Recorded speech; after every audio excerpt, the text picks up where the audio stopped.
Hello everyone, welcome to programming site.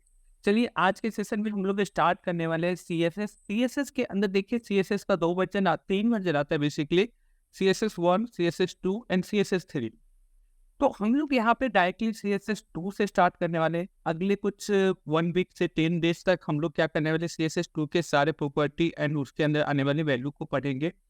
उसके बाद आने वाले टाइम में हम लोग CSS3 को स्टार्ट करेंगे। ये नहीं कि CSS2 और CSS3 को एक साथ पढ़ेंगे, जैसा हम लोग इसके अभी केवल HTML4 को पढ़े, उसके अंदर के सारे कंटेंट को पढ़े, उसके अंदर के सारे टैग को पढ़े, एलिमेंट्स में क्या क्या उस टैग या एलिमेंट जो भी बोलिए उसके अंदर क्या क्या ऑप्शंस आते हैं, उसके थ्रू क्या क्या वर्क हो सकता है, ये सब चीज़ें हम लोग पढ़ चुके हैं।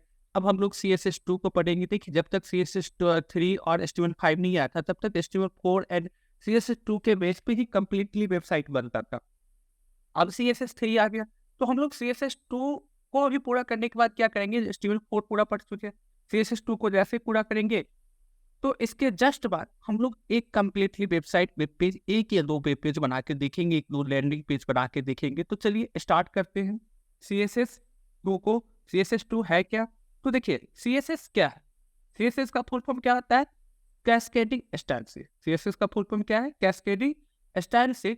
इसका मुख्य रूप से यूज होता है, मेनली यूज होता है ना, किसी भी वेब पेज को, जिसको हम लोग वेब डॉक्यूमेंट भी कहते हैं, उसको डिजाइन करना, वो भी एकदम सिंपल से तरीके से, सिंपलिस्टिक स्टाइल में क्या करना है, सिंपली उसको डिजाइन कर देना। डिजाइन मतलब क्या, उसका रंग, कलर क्या होना चाहिए, फॉन्ट का साइज क्या होना चाहिए, फॉन्ट का फेस क्या होना चाहिए, इसके अलावा बैकग्राउंड पे कौन सा कलर होना चाहिए, फोरग्राउंड पे कौन सा कलर होना चाहिए, ये सारी चीजें जो HTML का जो स्ट्रक्चर आप लोग बनाते हो ना, H1, H2, H3, H4 के जो वर्ड वगैरह जो डिफाइन करते हो, उन सब का डिजाइन क्या होना चाहिए, कौन कहाँ पे दिखना चाहिए, इसको प्रॉपर आपके अकॉर्डिंग डेकोरेट करने में कौन हेल्प करता है, CSS हेल्प करता है। ठीक है, अब यहाँ पे क्या आता है, CSS लिखने का तरीका क्या होता है। तो CSS लिखने में आपको सबसे पहले एक सिलेक्टर बताना होता है, उसके बाद कर्ली ब्रैकेट के स्टार्ट कीजिए, जिसको सिंपली हम लोग ब्लॉक करते हैं। ब्लॉक के अंदर प्रॉपर्टी एंड वैल्यू, इसको लिखना होता है। अब प्रॉपर्टी वैल्यू क्या होता है, सिलेक्टर क्या होता है, तो हम लोग CSS को पढ़ते पढ़ते इसमें देखेंगे सिलेक्टर क्या होता है, प्रॉपर्टी क्या होता है। अभी बेसिकली हम लोग थोड़ा सा हिंट्स इसको समझ लेते हैं, जस्ट लाइक हिंट्स में। तो HTML के अंदर आप लोग क्या करते हो, एक टैग लिखते हो ना, या एलिमेंट्स लिखते हो ना, H1, H2, H3, H4, H5, H6, कुछ भी लिखते हो ना, तो उससे आप कौन सा डिजाइन, कौन सा कलर, कौन सा स्टाइल देना चाहते हो, उसको आप क्या करोगे, इस ब्लॉक से पहले जब लिखोगे, इस ब्लॉक से पहले लिखोगे, तो वो क्या हो गया, यहाँ पे एज ए सिलेक्टर वर्क करेगा। जो चीजें आपको HTML में एज ए टैग वर्क करता था, जिस चीजों को हम HTML के अंदर टैग या एलिमेंट्स कहते थे, उसी चीज को हम लोग जब CSS के ऊपर लाएंगे, CSS में लिखेंगे, तो CSS में क्या कहेंगे, उसे सिलेक्टर के रूप में जानेंगे। किसके रूप में जानेंगे, उसे एज ए सिलेक्टर जानेंगे। अब उस सिलेक्टर का किस तरह में, उस सिलेक्टर के अंदर किस तरह की चेंजिंग करता है, उसका फॉन्ट फेस चेंज करना है, फॉन्ट साइज चेंज करना है, उसका बैकग्राउंड कलर चेंज करना है, उसका कलर चेंज करना है, इस तरीके से बहुत सारी चीजें आता है। ठीक है, उसका फॉन्ट स्टाइल क्या करना है, फॉन्ट वेट क्या करना है, इस तरीके से बहुत सारी चीज आपको देखने को मिलेगा।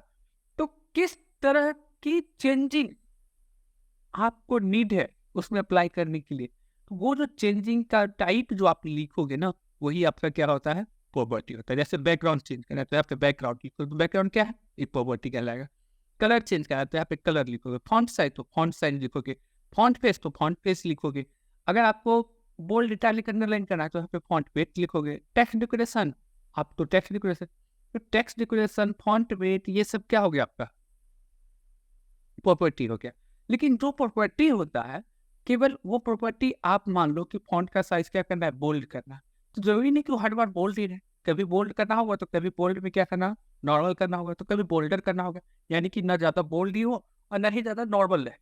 वो बोल्ड और नॉर्मल के बीच में एक बोल्डर सा आता है, तो आपको चीजें बोल्डर रखना है। तो आपको क्या करना पड़ेगा, हर प्रॉपर्टी का ना, एक प्रॉपर्टी का कई सारा अलग अलग वैल्यू होता है, सॉरी, एक प्रॉपर्टी का कई सारा अलग अलग वैल्यू होता है। तो उस वैल्यू को क्या करोगे, आप इस प्रॉपर्टी के थ्रू यहाँ पे डिफाइन करोगे। जैसे हमें फॉन्ट फेस, आप जैसे normal MS word, excel, power point पे किसी वर्ड को सिलेक्ट करते होगे तो वो एरियल में लिखा रहता है, एरियल भी क्या है, एक फॉन्ट फेस है, और उसे चेंज करके आप कभी कैलिबरी, कभी कैम्बिरिया, कभी चिल्लर, अलग अलग फॉन्ट का फेस डालते हो। तो वो जो अलग अलग फेस जो डाला हुआ, वो क्या हो गया, वैल्यू हो गया। और बाकी सबको एक बार में सिलेक्टेड टाइप से बोलना हो, ये कंबाइंड रूप से अगर बोलना हो, तो आप क्या कहोगे, ये सब फॉन्ट फेस है। लेकिन उस फॉन्ट फेस में मल्टीपल फेसेस जो दिखाए जाते हैं, उनको पार्टिकुलरली अगर बोलना होगा तो क्या बोलेंगे, वैल्यू है। वही चीज यहाँ पे मान लो कि मेरे पास एक कलर तो नहीं होता है, कलर भी बहुत सारे होते हैं, रेड, ग्रीन, ब्लू, पर्पल, बहुत सारे। तो हमें बैकग्राउंड कलर चेंज करना है किसी भी फॉन्ट के। जैसे ये ब्लू कलर में टेक्स्ट लिखा हुआ, तो ब्लू के जगह पे इसको मान लीजिए कि कलर की बात हम कर रहे हैं, तो यहाँ पे रेड करना है, तो हम क्या करेंगे, कलर इज टू, ये ब्लू लिखा हुआ है तो ब्लू के जगह पे रेड लिखे, तो रेड क्या हो गया, ब्लू क्या हो गया, वैल्यू। या फिर इसके बैकग्राउंड में हमको येलो कलर डाला, तो यहाँ पे बैकग्राउंड इज टू क्या लिखेंगे, ब्लू लिख देंगे। अगर येलो डाल रहे हैं, येलो लिख देंगे। वो जो blue, yellow, red, green, black कुछ भी डाल रहे हैं, वो क्या है, वैल्यू है। और ये जो बैकग्राउंड, अगर हमें बैकग्राउंड चेंज करा है तो बैकग्राउंड लिख रहे हैं, वो क्या है, प्रॉपर्टी है। कलर चेंज करना है तो हमें कलर लिख रहे हैं, कलर क्या है, प्रॉपर्टी है। तो आई थिंक आप लोग को ये चीज बहुत अच्छे से क्लियर हो गया कि सिलेक्टर क्या होगा। जो चीजें HTML में टैग के रूप में वर्क कर रहा है, वही यहाँ पे एज सिलेक्टर वर्क करेगा। प्रॉपर्टी क्या है, तो किस तरह की चेंजिंग आप चाह रहे हो, उस चेंजिंग का नाम लिखना है यहाँ पे, आपका प्रॉपर्टी हो गया। उस प्रॉपर्टी में भी किस तरह की वैल्यू उसका अप्लाई करोगे, किस तरह की प्रॉपर्टी जो अप्लाई कर रहे हो उसमें किस तरह का डिजाइन आना चाहिए, वो जो डिजाइन का जो आप नाम लिखोगे यहाँ पे, वो क्या हो गया, आपका वैल्यू हो गया। तो यहाँ तक आई थिंक चीजें आप लोगों को क्लियर हो रहा होगा। सॉरी, अब देखिए ये जो हमारा CSS भी होता है ना, ये भी 3 प्रकार का होता है। कितने प्रकार का, there are 3 types of CSS। कौन कौन सा, inline CSS, internal CSS and external CSS। What is inline CSS, inline CSS वैसे CSS को कहते हैं जो हम अपने HTML टैग के अंदर ही एज एन एट्रीब्यूट लिखते हैं, उसे हम लोग क्या कहते हैं, इनलाइन CSS कहते हैं। देखना, कई बार हम लोग अभी भी HTML टैग के अंदर देखोगे स्टाइल एट्रीब्यूट का यूज किया है। स्टाइल के अंदर font size, font colour, font size या कलर, बैकग्राउंड कलर, ये सब चीजें जो लिख रहे थे, तो जब भी आप स्टाइल एट्रीब्यूट लिख करके किसी भी तरह की डिजाइनिंग को लिख रहे होंगे ना CSS के अंदर, तो वो क्या हो गया, इनलाइन CSS हो गया। इंटरनल CSS क्या हो गया, जिस पेज में हम HTML लिख रहे हैं उसी पेज में स्टाइल टैग के थ्रू अगर CSS लिख रहे हैं, तो वो हमारा इंटरनल हो गया। एक्सटर्नल CSS क्या होता है, जब आप एक कंप्लीटली जैसे HTML का .html नाम से एक नया पेज बना करके आप वेबसाइट बनाते हो, वेब पेज बनाते हो, उसी तरीके से .css लगा करके एक नया CSS का फाइल बनाओगे, तो वो क्या रहता है, आपका एक्सटर्नल CSS होता है। तो जो एक्सटर्नल CSS होता है, उसे लिंक टैग के थ्रू क्या करना होता है, आपको अपने करंट HTML फाइल से कनेक्ट करना होता है। तो चलिए देखते हैं इन सब चीज़ों को हम लोग कैसे ऐड करते हैं। हम लोगों को यहाँ पे इम्पोर्ट रोल, ये सब चीज़ों को नहीं देखना है। सबसे पहले काम क्या है, हम लोगों को चल के हम लोग इसे कनेक्ट करते हैं। तो हम देखिए, सबसे पहले आप लोगों को ये यहाँ पे एक प्रॉपरली फाइल को बना के रखे हुए हैं। सबसे पहले 9/5/2024 CSS इंस्टॉग्राम से एक फोल्डर बना रखे हैं, जिसके अंदर असिस्ट के अंदर CSS फॉन्ट्स IMGF। अब देखिए, जो CSS फोल्डर जो हम पहले से बनाते हुए आ रहे हैं, उसका आज यूज हम लोग को होने वाला है। इसके लिए हम बैक होते हैं और यहाँ पे क्या करेंगे, खाली जगह पे राइट क्लिक करके हम लोग शो मोर ऑप्शंस, आगे चल के ओपन विद कोड पे तो क्लिक करेंगे। लेकिन अभी क्या करना पड़ेगा, हमें विंडो आर करना है नॉर्मली, और नोटपैड ++ ओपन कर लेना है। क्योंकि अभी देखो, हम लोग स्टार्टिंग क्लास से, तो हम लोग को इसी के ऊपर सीखना है, इसीलिए अब इसको क्लोज कीजिए। और यहाँ पे जो भी फाइल है, इसको क्या करना है, हमें सेव एज करना है। किस जगह पे सेव करना है, एक ब्लैंक फाइल Ctrl+S से ले लेना है। 8/5 में नहीं, हमें 9/5 वाले फोल्डर के अंदर जाना है। 9/5 के अंदर असिस्ट नहीं, यहाँ पे क्या टाइप करेंगे, यहाँ पे index.html टाइप कर दीजिए। और इसको क्या करना है, .html एक्स्ट्रा से लगा दिए, तो क्या हो गया, हमारा ये एक HTML फाइल बन जाएगा। इसे जैसे ही सेव करेंगे, सेव तो हो गया। हाइपरटेक्स्ट मार्कअप लैंग्वेज, यहाँ से आप लोगों को पता है HTML को स्टार्ट करना है और HTML को इंड करना है बैकस्लैश का साइन देते हुए, ठीक है। इसके अंदर क्या, कितने पार्ट में इसको बांटना है, हेड, और हेड के उसको भी क्लोज कर देना है। हेड के अंदर क्या डालना है, टाइटल टैग को स्टार्ट करना है, टाइटल CSS इंट्रो कर देते हैं, इंट्रो डे 1, और इसको क्लोज कर देते हैं। टाइटल टैग को क्लोज कर दीजिए। इसके बाद हेड के बाद क्या बताए थे, HTML टैग को कितने पार्ट में, 2 पार्ट में। बॉडी स्टार्ट इन, बॉडी के अंदर भी आपको H1 कर देना है, ठीक है। अब यही पे हम लोग चीज़ों को समझेंगे। H1 को डालते हैं और यहाँ पे केवल लिखते हैं, पेज के ऊपर ये दिखेगा हमको CSS2 कर देते हैं। अभी हम लोग CSS2 को सीख रहे हैं। CSS2 डे 1 और H1 को क्लोज कर देते हैं हम लोग, /H1 को क्लोज किए, Ctrl+S कर देते हैं। अब इसको इस यहाँ पे आके डबल क्लिक करके ओपन कर लेते हैं। ये ओपन हो गया मेरा। अब देखिए, अभी तक हम लोग इसको क्या करते थे, डायरेक्टली अलाइन एट्रीब्यूट हमें मिलता था, अलाइन एट्रीब्यूट के हेल्प से इसे सेंटर में हम डाल देते थे। अलाइन एट्रीब्यूट के हेल्प से सेंटर में हम लोग इसे डाल देते थे। तो ये अलाइन एट्रीब्यूट किसका? HTML का खुद का एट्रीब्यूट। HTML का खुद का एट्रीब्यूट है। यहाँ पे हम कोई डिजाइन, कलर, स्टाइल वगैरह कुछ नहीं डाले। यहाँ पे हम कोई डिजाइन, कलर, स्टाइल कुछ नहीं डाले। ये HTML का खुद का एट्रीब्यूट है जिसके हेल्प से इसे हम सेंटर कर पा रहे हैं। लेकिन ये अलाइन एट्रीब्यूट को HTML5 के अंदर रिमूव कर दिया गया। अब इसको कहा जा रहा है कि नहीं यूज कीजिए, तो हमें यूज भी नहीं करना है। इसके जगह पे कहा जाता है CSS यूज कर लीजिए। तो CSS आपको क्या बताया, CSS कितने प्रकार के होते हैं? 3 प्रकार के। कौन कौन सा? Inline, inline, internal and external. तो अभी अगर किसी HTML टैग के अंदर, H1 में क्या हमारा एक HTML टैग है, टैग के अंदर ही स्टाइल एट्रीब्यूट का यूज करके अगर आप CSS लिख रहे हो, शिफ्ट के साथ इक्वल टू देने का, शिफ्ट के साथ इंटर से पहले वाला बटन को प्रेस किया जाए तो डबल इन्वर्टेड कॉमा स्टार्ट होगा। फिर उसी समय शिफ्ट के साथ वही इंटर से जस्ट पहले वाला बटन को प्रेस कर डबल इन्वर्टेड कॉमा इन भी जाएगा। इसके बीच में चारों बटन से, लेफ्ट बटन से कर्सर को ले जाइएगा और यहाँ पे क्या टाइप कीजिएगा, टेक्स्ट अलाइन। टेक्स्ट अलाइन नाम का एक प्रॉपर्टी आपको टाइप करना है। टेक्स्ट अलाइन आपका क्या हो सकता है? टेक्स्ट अलाइन आपका लेफ्ट भी हो सकता है, राइट भी हो सकता है, सेंटर भी हो सकता है। तो ये जो आप टेक्स्ट अलाइन टाइप कर रहे हो, ये एक प्रॉपर्टी है। और इसका वैल्यू क्या हम टाइप कर देते हैं? सेंटर, और Ctrl+S कर देते हैं। तो अब देखिए, चीज़ों को रिफ्रेश करेंगे तो ये सेंटर ही जाए। लेकिन इस टेक्स्ट लाइन का वैल्यू हम लोग लेफ्ट भी टाइप कर देंगे। तो लेफ्ट टाइप करेंगे तो क्या करेंगे, सॉरी, यहाँ पे Ctrl+S प्रेस कर लेते हैं, उसके बाद रिफ्रेश करेंगे। देखिए लेफ्ट चला गया। अब इसको अगर हम राइट टाइप कर देते हैं, तो देखिए राइट चला गया। तो बेसिकली अभी जो हमारा जो 10 क्लास के आसपास जो CSS2 का क्लास चलेगा, उसमें यही सब चीज़ें तो हम लोग सीखेंगे कि कौन कौन सा एट्रीब्यूट, कौन कौन सा प्रॉपर्टी CSS के अंदर आता है और उसके अंदर क्या क्या वैल्यू यूज होता है। ठीक है, रेगुलर क्लास कीजिएगा, रेगुलर क्लास में बने रहिएगा। तो यही सब चीजें तो हम लोग देखेंगे, सीखने वाले हैं बहुत अच्छे से। ठीक है, तो आई थिंक यहाँ तक किसी को कोई प्रॉब्लम नहीं हो रहा।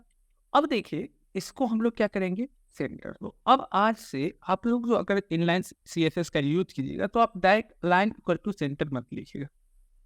ठीक है, क्योंकि अलाइन एट्रीब्यूट को अब रिमूव कर दिया गया HTML5 के अंदर। हमें यूज भी नहीं करना चाहिए। डायरेक्ट स्टाइल एट्रीब्यूट के जो टेक्स्ट अलाइन टू सेंटर का यूज कर लेंगे और यहाँ पे और क्या करेंगे, रिफ्रेश करके चीज़ों को हम ला सकते हैं। ठीक है, तो देखिए, तो ये चीज़ तो हम जान के छोटा सा सर इनलाइन CSS को ऐड करना तो हम सीखे। CSS कितने प्रकार के? 3 प्रकार के, inline, internal and external. Inline को यूज कर लिए। इंटरनल CSS क्या होता है, उसे कैसे यूज करते हैं? तो इंटरनल CSS के लिए आपको क्या करना पड़ता है, जो आपको एक स्टाइल टैग यूज करना पड़ेगा। स्टाइल टैग कहाँ से यूज कीजिएगा? तो ये जो हमारा हेड एलिमेंट होता है ना, कभी भी CSS को आप यहाँ भी लिख सकते हो। स्टाइल टैग को यूज स्टार्ट कीजिएगा और स्टाइल टैग को एंड कीजिएगा। इसके अंदर आप चीजों को लिख सकते हो, बट ये तरीका मत यूज करना आप लोग। आपको क्या करना है, कभी भी ये जो टैग होता है, स्टाइल टैग को जो स्टार्ट एंड एंड कर रहा है, इसको इसके अंदर हेड सेक्शन के अंदर के पीछे, हेड के अंदर स्टाइल एट्रीब्यूट को स्टार्ट करेंगे, सॉरी एट्रीब्यूट बोल रहे हैं यहाँ पे टैग। अब यहाँ पे अगर स्टाइल टैग को स्टार्ट करेंगे और एंड करेंगे टाइटल के जस्ट नीचे, यहाँ पर कह सकते हो जहाँ पे हमारा हेड टैग एंड हो रहा होगा उसके जस्ट ऊपर, जिसके ऊपर और भी चीजें हमको लिखने को मिलेगा आगे चल के। कई सारा मेटा डेटा वगैरह हमें लिखने को मिलेगा। धीरे धीरे चीजें हम लोग सीखेंगे, एक एक करके सारे ऑप्शन का यूज जानेंगे। तो हमें कभी भी स्टाइल टैग कहाँ देना चाहिए, इंटरनल CSS लिखोगे तो स्टाइल टैग कहाँ देना चाहिए हमें कभी भी, ये जो हमारा हेड टैग का एंडिंग होता है इसके जस्ट ऊपर देना चाहिए। और इसमें क्या करना है आप लोगों को, यहाँ पे क्या करता है, कि CSS लिखने का क्या तरीका आता है CSS के अंदर। सबसे पहले हमें क्या चाहिए होता है, देखिए यहाँ पे सबसे पहला एक सिलेक्टर होता है, उसका प्रॉपर्टी होता है, उसका वैल्यू होता है। तो सिलेक्टर कौन सा होगा, कोई भी हमारा HTML का टैग और ये सिलेक्टर यहाँ पे आ सकता है।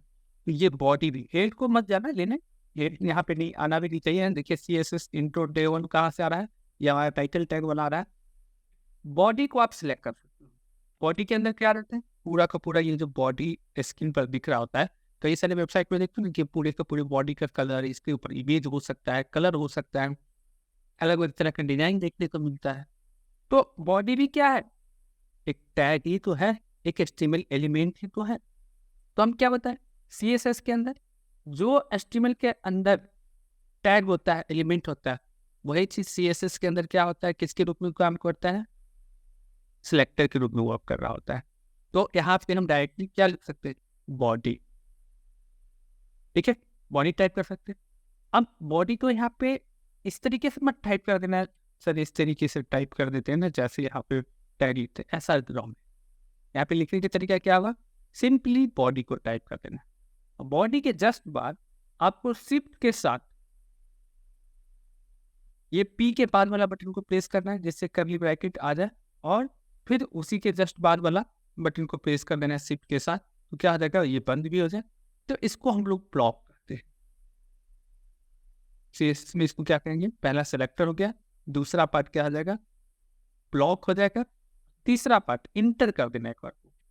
इसके बीच में कर्सर रख के हम क्या किए, इंटर करते 2 बार, थोड़ा सा टैब आगे करके यहाँ पे जो लिखा जाता है प्रॉपर्टी कॉलन वैल्यू लिखा जाता है। क्या लिखा जाएगा, प्रॉपर्टी कॉलन वैल्यू लिखा जाता है। तो आपको बस इतनी चीजें लिखना है, क्या लिखना है, प्रॉपर्टी कॉलन वैल्यू लिख देना है। अब प्रॉपर्टी क्या होगा, तो प्रॉपर्टी अगर हमें बैकग्राउंड चेंज करना है तो हम यहाँ पे लिखेंगे बैकग्राउंड। बैकग्राउंड क्या, किस कलर, ब्लू कलर करना, बस इतना ही लिख देना, ठीक है।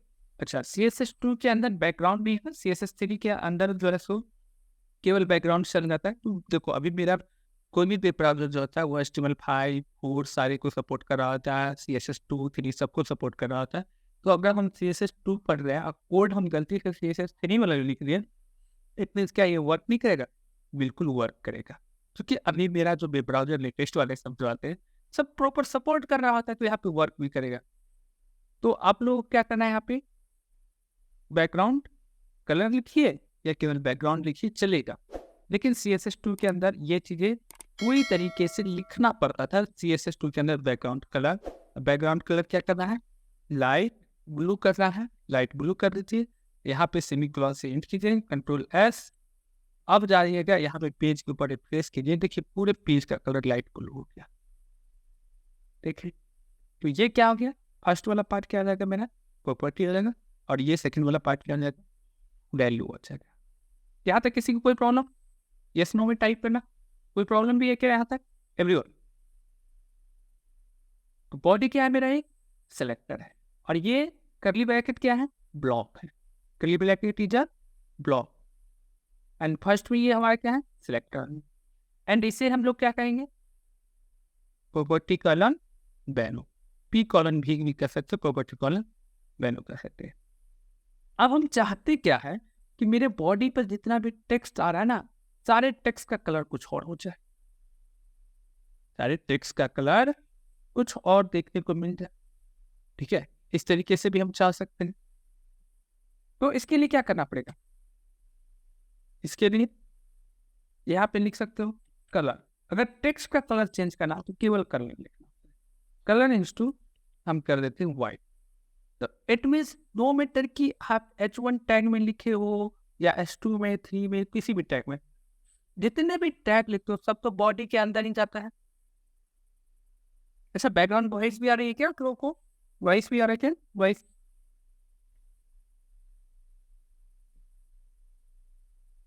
देखो बैकग्राउंड क्या हो गया हमारा,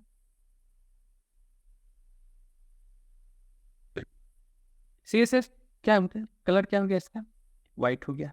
अगर हम इसको रेड लिखते तो क्या होता, रेड। तो हम लोग क्या कर सकते हैं, एक एक करके भी अप्लाई कर। तो हम लोग चाहे तो इंटरनल CSS भी लिख सकते हैं, इनलाइन CSS भी लिख सकते हैं। अब अगला क्या आता है कि हमें एक एक्सटर्नल CSS लिखना है, ठीक है। इसको H1 पे ही रहने दीजिए। H2 के अंदर जो टेक्स्ट लिखेंगे इसको किसके थ्रू हैंडल करेंगे, इंटरनल एक्सटर्नल CSS लिख देते हैं। दिस इज एक्सटर्नल CSS, ठीक है। कंट्रोल एस कर देते हैं, सेव कर दीजिए। एक्सटर्नल CSS का फाइल कैसे बनाएगा, यहीं पर से कंट्रोल एन प्रेस करके एक न्यू फाइल ले लीजिए, और न्यू फाइल जो बनाइएगा इसको फाइल में जाइए, सेव एज कीजिए। सेव कहाँ करना है, CSS का फाइल है तो CSS का फाइल कहाँ होगा, CSS फोल्डर के अंदर सेव होगा। असिस्ट में जाएंगे हम लोग, और असिस्ट के अंदर CSS नाम फोल्डर के अंदर जाएंगे, और यहाँ पे लिखेंगे, फाइल का नाम कुछ भी दे सकते हो, लेकिन हम प्रिपेयर करेंगे, हम क्या कोडिंग कम्युनिटी प्रिपेयर करता है, आप फाइल का नाम style.css दो या फिर main.css दो, रिलेवेंट नाम देना है, जिस तरह को वर्क करने जा रहे हैं उसी तरीके का नाम देना है। तो आप क्या कीजिएगा, यहाँ पे फाइल का नाम style.css, आप अपना नाम ही डाल दीजिए, अपने नाम के साथ .css, जैसे HTML फाइल के लिए .html लगाना एकदम रिक्वायर्ड मस्ट है, उसी तरीके से आपको CSS फाइल के लिए .css लगाना क्या है, मस्ट है। अब यहाँ पे क्या करूँ, ठीक है, ये बन गया मेरा कैस्केड स्टाइल CSS का फुल फॉर्म ही होता है कैस्केड स्टाइल शीट्स, एक बन गया। अब इसके अंदर क्या करेंगे, देखो इसके अंदर क्या करना, बॉडी का तो ऑलरेडी हम लोग कलर चेंज कर चुके हैं, हाँ कलर, फॉन्ट का कलर रहने दो, ये नहीं देते हैं, जो भी ये चलेगा। style.css के अंदर किसको सिलेक्ट कर रहे हैं हम लोग, H2 को। तो जिस तरीके से यहाँ CSS लिख रहा है इसी तरीके से अलग लिखना है। अब देखो इसी के अंदर CSS भी लिखोगे, अब इसी के अंदर HTML भी लिखोगे, तो एक टाइम पे होगा ना, देखो ना आप लोग जब नॉर्मल टेबल भी बनाया हो तो उसी में बहुत सारा HTML हो गया, HTML CSS सब एक ही फाइल के अंदर लिखते जाओगे तो कितना बड़ा एकदम बल्कि सा पेज हो जाएगा। तो इसीलिए हम लोगों को कभी भी एक्सटर्नल CSS लिखना है, आपको हमेशा एक्सटर्नल CSS को प्रिपेयर करना है, ठीक है। और यहाँ पे किसका कलर चेंज करना है हमें, H2 का। तो हम यहाँ पे सिंपली पहले तो इसको रिफ्रेश कर लेते, कंट्रोल एस करके एक और चलते यहाँ पे रिफ्रेश करते हैं। H2 में यहाँ पे देखो ये रेड कलर में आ रहा है, क्यों आ रहा है रेड कलर, क्योंकि हम बॉडी का ही कलर रेड कर दिए। तो इस बॉडी टैग के अंदर जितना भी CSS आएगा, जितना भी HTML होगा, उसका सबके जितने भी HTML का टैग होगा सबका कलर क्या होगा, फॉन्ट का कलर रेड ही आएगा। लेकिन हमको H2 का कलर ग्रीन करना है, क्या करेंगे, यहाँ पे H2 को टाइप कर देंगे। H2 यहाँ पे किसके रूप में आएगा, ऑब्जेक्ट सेलेक्टर आएगा। इसके बाद कर्ली ब्रैकेट को स्टार 2 लाइन इंटर कर देना, कर्ली ब्रैकेट को एंड, ठीक है। और इसके जस्ट ऑपरेटर से ऊपर जाना, और यहाँ पे हमें क्या लिखना है, कलर क्या है, एक प्रॉपर्टी है, इसका वैल्यू क्या कर देना, हमें ग्रीन कर देना है, सेमीकोलन से कर दीजिए, कंट्रोल एस कर दीजिए, यहाँ आके रिफ्रेश कीजिए, चेंज हो जाना चाहिए, लेकिन नहीं हुआ। कैसे चेंज होगा, कहीं से ये दोनों फाइल के बीच में ये जो CSS है, ये जो हमारा HTML है, इस दोनों के बीच में कहीं से हम लोग कनेक्शन बनाए नहीं बनाए, दोनों एक दूसरे को कनेक्ट करेगा तभी तो फाइल में चेंज होगा। जैसे आप लोग एंकर टैग के अंदर पढ़े थे, क्या पढ़े थे एंकर टैग के अंदर, जो एक फाइल से दूसरे फाइल को कनेक्ट करने के लिए वहाँ पे एंकर टैग में href को लिख देते, href के थ्रू हम लोग कनेक्ट कर देते। सेम वही तरीका आपको यहाँ भी यूज करना पड़ेगा, लेकिन यहाँ पे एंकर टैग नहीं आएगा, यहाँ पे कौन सा टैग आएगा, लिंक आएगा, लिंक टैग, जिसमें रील इज इक्वल टू बस स्टाइल से क्लिक देना है। यानी कि रिलेशन जो होगा, किस तरह का रिलेशन हम बनाने जा रहे हैं, स्टाइल शीट का, ठीक है। और इसमें टाइप इक्वल टू किस तरह का फाइल होना चाहिए, तो ये टेक्स्ट फाइल है जिसका टाइप क्या है, CSS है। और href के अंदर, ठीक है, href आएगा या src आएगा, नहीं href नहीं आएगा, ठीक है। href के अंदर ./ डालना है। ./ का मतलब क्या आता है, करेंट फोल्डर या करेंट लोकेशन। डॉट का मतलब क्या हुआ, सबसे पहले डॉट का मीन्स, डॉट का मतलब क्या आता है, current location. Current location means क्या, जो जिस जगह पे हमारा index.html फाइल होगा 4 लोकेशन। तो अभी ये बात कहाँ से मिलेगा, ये लोकेशन कौन सा है, 9 Feb 2024 CSS इंट्रो 1 है, ये पूरे लोकेशन के अंदर। अब इस लोकेशन में भाई कहाँ जाना है, तो इस लोकेशन के अंदर जाना है, इस लोकेशन पे ही जाना है तो केवल डॉट लगा दो, लेकिन इस लोकेशन के अंदर हमें जाना है, इस लोकेशन को भी क्या करना है, एक्सप्लोर करना है, और इसके अंदर जाना है तो हम डॉट के बाद स्लैश देंगे। जैसे ही स्लैश देंगे तो देखो यहाँ पे तो नहीं, आगे चल के VS कोड में देखिएगा वहाँ पे बताएगा। इसके बाद जो है एक और फोल्डर है, इसके अंदर किस नाम से है, असेस्ट नाम से, इसके अंदर जाना है। अब ये लिखना पड़ेगा, स्लैश के बाद ही असेस्ट लिख सकते हो। अब असेस्ट देने का जैसे स्लैश करोगे तो VS कोड में देखना यहाँ पे ये ओपन करके दे देगा, ये तीनों फोल्डर का नाम सजेस्ट करेगा चारों का, CSS, फॉर्म, IMG, JS। तो हमें किसके अंदर जाना है, असेस्ट के अंदर भी, CSS के अंदर, हम यहाँ CSS लिखेंगे। अब फिर CSS के अंदर जाना है तो फिर से स्लैश डाल दो, तब जाके ये फोल्डर ओपन होगा। इसके अंदर भी कहाँ पे जाना है, किसको कनेक्ट करना है, स्टाइल नाम के फाइल को। तो अब यहाँ पे टाइप कर दीजिए स्टाइल, और उसका एक्सटेंशन नेम क्या है, .cs। अब जाके मेरा फाइल क्या हो गया, कनेक्ट हो गया। इस तरीके से आप लोग फाइल को कनेक्ट कर सकते हो, HTML से CSS फाइल को Ctrl+S कर दीजिए। अब वहाँ जो भी CSS में आपने लिखे है वो CSS इसके ऊपर अप्लाई कनेक्ट हो गया। तो बेस्ट तरीका क्या होगा आप लोग को CSS को कनेक्ट करने के लिए, आप एक एक्सटर्नल फाइल बनाओ, उसके थ्रू आप CSS को कनेक्ट कीजिए। ये नहीं कि आपको इनलाइन, इंटरनल, ये सारी CSS को हम लोग जान रहे, आगे चल के थोड़ी बहुत यूज करेंगे, लेकिन मोस्ट ऑफ द टाइम जो हम लोग वर्क करने वाले हैं वो किस CSS के ऊपर वर्क करने वाले हैं, एक एक्सटर्नल CSS के ऊपर वर्क करने वाले हैं। एवरीवन यहाँ तक क्लियर है सबके साथ, या किसी को कोई प्रॉब्लम भी है?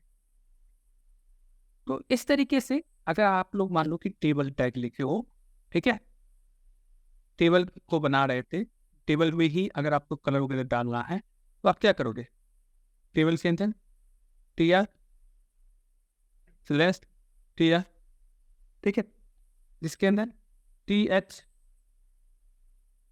TH control link serial number student 10, ठीक है, कुछ नहीं डालने, रोल नंबर, बस इतना चाहिए। अब इसके चारों तरफ बॉर्डर चाहिए, तो हम लोग क्या करते थे, टेबल के ऊपर जा करके यहाँ से बॉर्डर अप्लाई करते। अब ऐसा नहीं करना है, अब हम लोग डायरेक्टली यहीं पे लिखते हैं। यहाँ पे ज़्यादा चीज़ें लिख करके इसको एकदम से कचरा टाइप का नहीं बनाना है, ये एकदम साफ सुथरा टाइप से लिखना है। और इसका जो CSS होगा, CSS में लिखा जाएगा टेबल।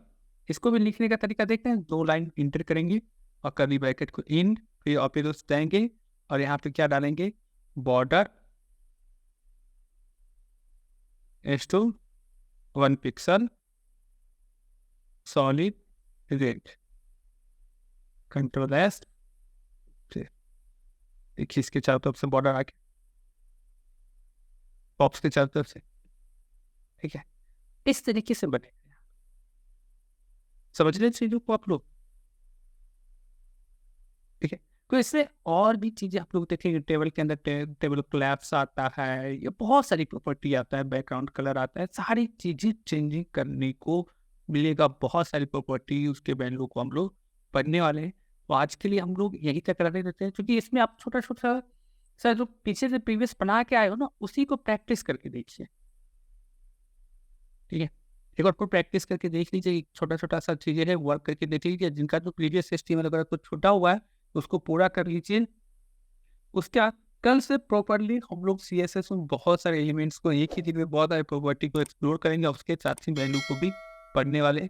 आज के लिए यहीं तक रहने देते हैं, कोई क्वेश्चन हो तो आप लोग पूछ सकते हो, देखते हैं, और भी कुछ नहीं है, चलिए तो एंड करते हैं।